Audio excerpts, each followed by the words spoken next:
গোলমরিচ, গোটা গোলমরিচ, ধনে, এটা গোটা ধনে, আর এটা হচ্ছে জিরে, মুসুর ডাল, তেজপাতা। এটা দুটো। গ্যাসটা নিচ থেকে বন্ধ করেছি, উপরে চামচ।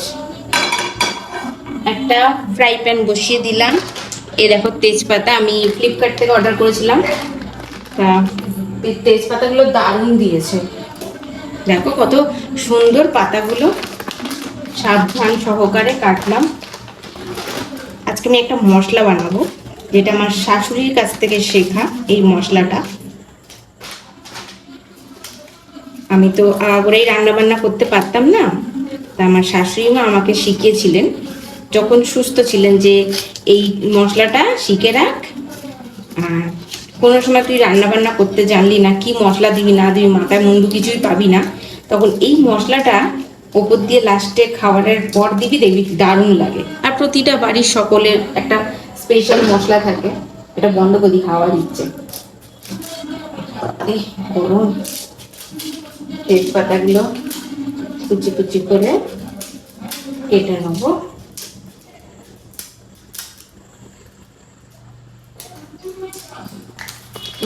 এবার দেবো এই যে গোটা গরম মশলা, না কি বলে এটাকে গো, এখানে লেখাই আছে ধনে, গোটা ধনে। উল্টা পাল্টা দিচ্ছিলাম, গোটা ধনে দেব।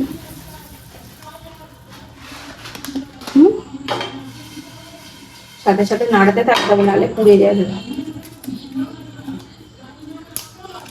দিলাম তেজপাতা, কি সব বলছি, তেজপাতা, আর দিয়ে দিলাম ধনে। এটাকে একটু ভাজা ভাজা করে নেবো। তোমাদের বাড়িতে কোন স্পেশাল ভাজা মশলা ইউজ করে আমাকে টিপসটা দিও তো। আমার শ্বশুর বাড়িতে এই ভাজা মশলাটা ইউজ করে, আমি আমার বাপের বাড়িতে কোনোদিনও দেখিনি কোনো ভাজা মশলা এক্সট্রা খাবার দাবারে ইউজ করা হয়, বাপের বাড়িতে কোনোদিনও দেখিনি, তাই জানতাম না। তবে যখন বিয়ে করে যাই শ্বশুর বাড়িতে, তখন জানতে পারি যে এরকম একটা মশলাও তরকারিতে এরকম দেওয়া যায়। তারপরে ইউটিউবে ভিডিও দেখি, সবার বাড়িতে দেখি কিছু কিছু একটা ভাজা মশলা বানানো থাকে।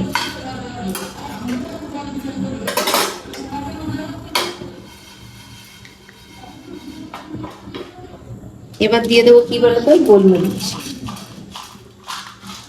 তোমরা মাপ হিসাবে দিতে পারো, তবে আমার অভ্যাস হয়ে গেছে।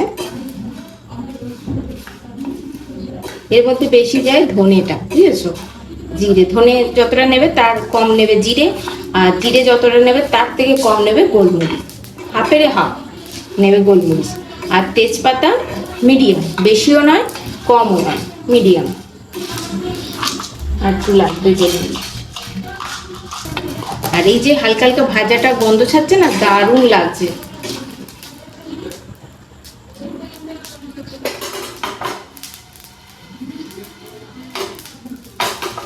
এরপরে দিয়ে দেবো জিরে,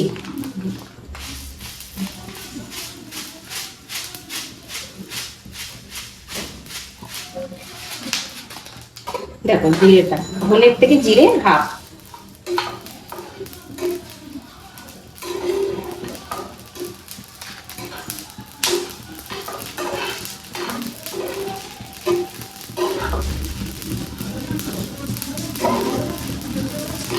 তবে বাপের বাড়িতে দেখিনি, কারণ কোনোদিনও বাপের বাড়িতে রান্নাঘরে ঢোকার সুযোগ হয়নি, কারণ আমার দিদি, বৌদি, মা, ঘরে এত মহিলা থাকার পরও আমার রান্নাঘরে কোনোদিনও ঢোকার সেই সৌভাগ্যটা হয়নি, তাই জন্য এইসব জানি না।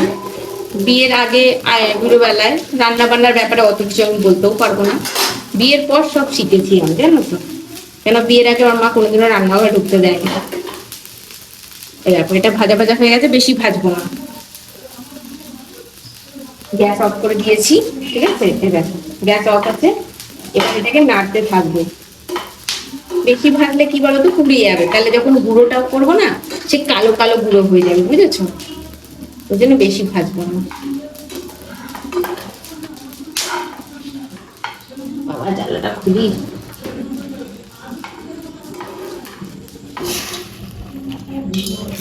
একটা মিক্সার গ্রাইন্ডারে সমস্তটা একটু গ্রাইন্ড করে একটা পাউডার বানিয়ে নেব।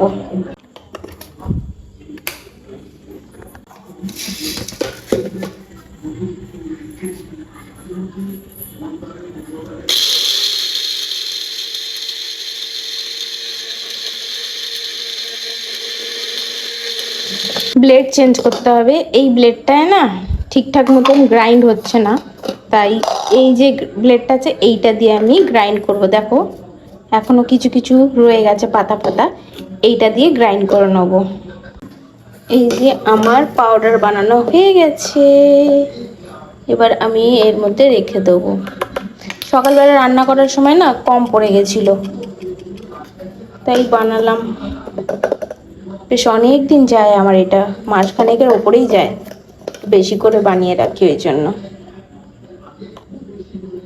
ওই গরম প্যানে রেখে দিয়েছিলাম বলে কালো হয়ে গেছে, নাহলে এটা কালারটা এতটা কালো হয় না। ব্যাস এই হয়ে গেল আমার ভাজা মশলা। সমস্ত মশলা ঢেলে রেখে দিলাম। রান্নার সময় যদি কিছু কম পড়ে যায় না অসুবিধা হয়ে যায়, বুঝেছো? হাতের কাছে থাকে না, যেহেতু আমি একবার স্টোরেজের জায়গা আছে ওখানে রেখে দিই। দেখো সব মশলা আমি ফিল করে নিলাম।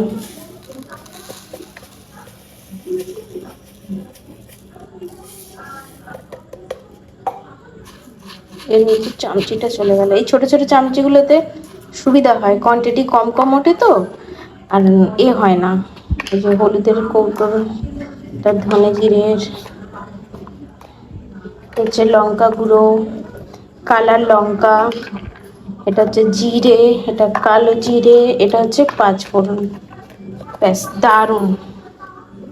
রেখে দিলাম এইখানে, এইগুলো ধুয়ে ফেলি। আর বসিয়েছি এখানে চা। এই গ্যাসই অন করিনি। চলো, আমার শাশুড়ি মায়ের ভাজা মশলার রেসিপিটা তোমাদের কেমন লাগলো কমেন্টে জানিও, ঠিক আছে? তোমাদের বাড়িতে কি ভাজা মশলা ইউজ করে সেটা অবশ্যই বলো। মায়ের সাথে এতক্ষণ ধরে গল্প করছিলাম আমার মায়ের সাথে। মিস করে যাও একটু রাগারাগি কম করে, মনটা নরম করে, এসএমএস হলো যদি বলতো আমায় সে, আসো না কেন বাসো না ভালো লাগে না যে আমার। এটা সুমিত বিকেলবেলা গিয়ে এনে দিল, মুসুর ডাল। চলো আমার চা হয়ে গেল, গ্যাস অফ করে দিই।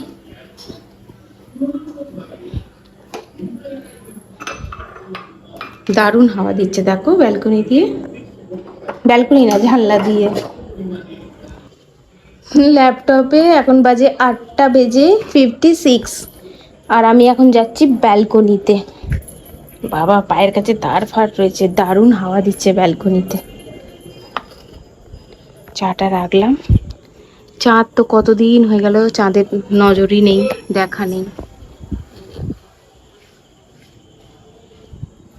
সুন্দর হাওয়া দিচ্ছে, গামছাটাকে দেখো তাহলে বুঝতে পারবে।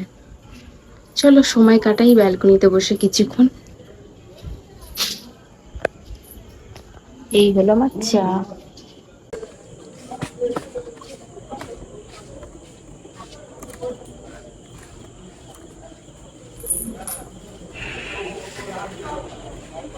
Cheers.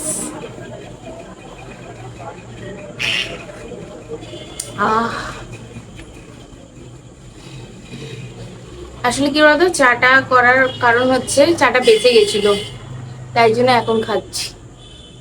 তোমরা কি দেখতে পাচ্ছ? হ্যালো, দেখতে পাচ্ছ আমাকে?